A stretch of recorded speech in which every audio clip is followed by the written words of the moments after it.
সবার সহযোগিতা ছাড়া কমিশনের একার পক্ষে সুষ্ঠু নির্বাচন করা সম্ভব নয় বলে মন্তব্য করেছেন প্রধান নির্বাচন কমিশনার এএমএম নাসির উদ্দিন। ত্রয়োদশ সংসদ নির্বাচনকে সামনে রেখে রাজনৈতিক দলের সাথে দ্বিতীয় দিনের সংলাপে তিনি একথা বলেন।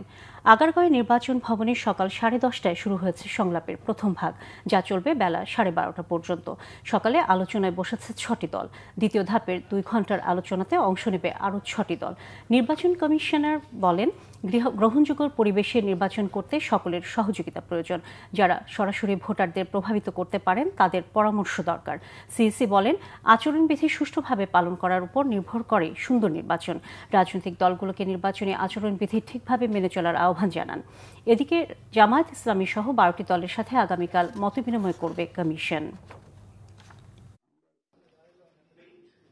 আইন শৃঙ্খলা বাহিনী থেকে শুরু করে পুলিং অফিসার, প্রিসাইডিং অফিসার ইত্যাদি, ওরা নিজেরা কোনোদিন ভোট দিতে পারে না। তাদের একটা ভোটের ব্যবস্থা উদ্যোগ আমরা নিয়েছি। তারপরে আমার সরকারি চাকরিজীবীরা বিভিন্ন কনস্টিটিউয়েন্সির বাইরে পোস্টেড থাকেন, তারা ভোট দিতে পারেন না, তাদের একটা ভোটের ব্যবস্থা করেছি।